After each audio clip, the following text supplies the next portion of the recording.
माँ, इस एक ही अक्षर में पूरा विश्व समाया है। माँ अपने बच्चों की खुद के जान की परवाह न करते हुए परवरिश करती है।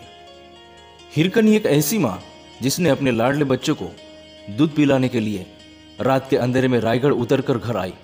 जी हाँ, यह कहानी है छत्रपति शिवाजी महाराज के स्वराज में रहने वाली हीरा नाम के एक माँ की। यह कहानी है उसके हिम्मत की, उनकी ममता की।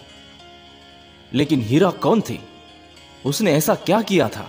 उस समय हीरा नाम की महिला उनके घर के गाय का दूध बेचने के लिए रायगढ़ पर जाती थी। सुबह रायगढ़ पे जाके दूध बेचकर शाम तक वो घर वापस आती थी। शिवराय के आदेश के अनुसार शाम को रायगढ़ के सभी दरवाजे बंद हो जाते थे और सुबह होते ही वो खुलते थे।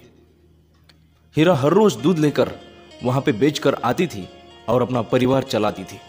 2 महीने पहले उसने एक बालक को जन्म दिया था, लेकिन घर चलाने के लिए उसे नन्हे बालक को घर अकेला छोड़कर दूध बेचने के लिए जाना पड़ता था। एक दिन हमेशा की तरह वो रायगढ़ पर दूध बेचने के लिए गई, लेकिन रायगढ़ से वापस आते आते उसे देर हो गई थी। रायगढ़ के सभी दरवाजे शाम होते ही बंद हो गए थे और हीरा रायगढ़ के अंदर ही फंस गई थी। पर वो भागते भागते रायगढ़ के महाद्वार के पास आई। तब तक महाद्वार बंद हो चुका था। घर में नन्हा सा बालक भूखा होगा, वो मेरी राह देख रहा होगा, उसे बहुत भूख लग गई होगी। इस विचार से वो व्याकुल हो गई।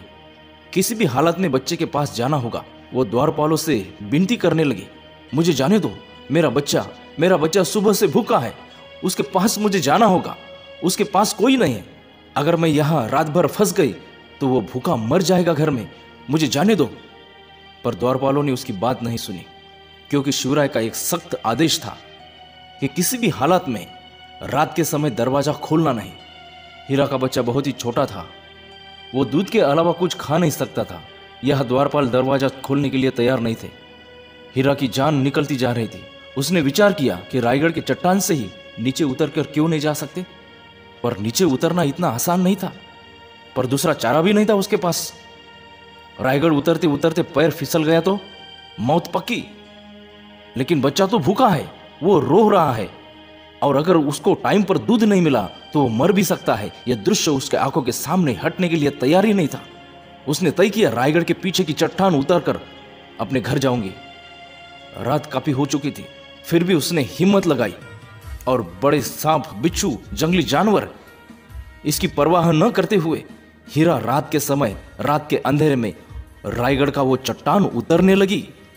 पैरों में कांटे चुभने लगे, खून निकलने लगा, फिर भी जान की परवाह न करते हुए वो नीचे उतरने लगी अपने बच्चे के लिए।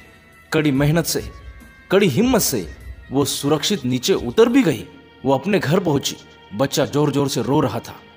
वो देखकर उसकी आंखें भर आई। उसने जल्द ही उसे अपने सीने से लगाया और दूध पिलाने लगी। तब जाके उसको कहाँ सुकून मिला, उसने चैन की सांस छोड़ी। पर दूसरे दिन हीरा रायगढ़ के पीछे से चट्टान उतरकर नीचे उतरी। यह बात सभी को मालूम हो गई। यह बात छत्रपति शिवाजी महाराज के कानों तक भी पहुंची। महाराज को बड़ा आश्चर्य हुआ और चिंता भी लगने लगी। फौरन उन्होंने आदेश दिया, जाओ उसे बुला के लाओ। हीरा को रायगढ़ पे बुलाया गया। शिवराय सिंहासन पर विराजमान, हीरा अपने साथ नन्हा सा बालक लेके खड़ी उनके सामने। उसने महाराज को कुर्निसात किया। महाराज ने पूछा, नाम क्या है तुम्हारा?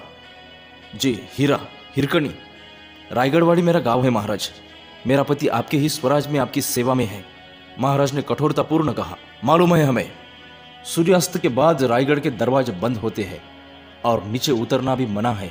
यह उसूल तुझे मालूम होगा। फिर भी तू कल रात पश्चिम की ओर से नीचे उतर के चली गई। इसका मतलब तूने यहाँ का उसूल तोड़ दिया, और स्वराज में उसूल तोड़ने वाले को दंड दिया जाता है। यह भी तुझे अच्छी तरीके से मालूम होगा। महाराज का गुस्सा बढ़ता जा रहा था और हिरकनी का डर भी बढ़ता जा रहा था। महाराज बोले, चल मेरे साथ, जहां से तू नीचे उतरी उसी जगह। छत्रपति शिवाजी महाराज, वहां के अभियंता इंदुलकर, कुछ मराठी हिरकनी को वहां पे साथ में लेके गए। महाराज कहने लगे, हीरा, जिस तरह कल यहां से वापस घर गई उसी प्रकार आज यहीं से उतर के हमें दिखाओ। वो पराक्रम हमें अपने आंखों से देखना है। चलो दिखाओ अपना पराक्रम। हीरा बहुत घबरा गई। नहीं नहीं महाराज, अभी यह नामुमकिन है। कल मैं एक बच्चे के मां के नाते मेरी जान दांव पे लगा के यहां से उतरी महाराज। वो भूखा होगा, वो अकेला होगा, वो तड़प कर भूख के मारे मर जाएगा। इसलिए मैं यहां से अपनी जान की परवाह करे बगैर उतरी महाराज। पर मेरा बच्चा अब मेरे पास है महाराज। अब नहीं हो सकता महाराज जी, अब नहीं हो सकता। महाराज का स्वर भी अब नर्म हुआ था। ठीक है, पर हम तारीफ करते हैं हिम्मत की, तेरे पराक्रम की। यह ऐसा करना सभी के लिए नामुमकिन ही है, लेकिन अपने बच्चे के लिए एक मां कुछ भी कर सकती है। तूने जो किया वो सही किया। और महाराज इंदुलकर से कहने लगे, हीराबाई को साड़ी चोली देकर सम्मान पूर्वक उसके घर पहुंचा दो। और एक बात इंदुलकर, यहां जल्द से जल्द बुरुंज बांधो और यहां का रास्ता बंद करो। कोई दुश्मन अपने रायगढ़ पे यहां से आने ना पाए। बुरुंज तैयार करो और उसका नाम रखो हिरकणी बुरुंज।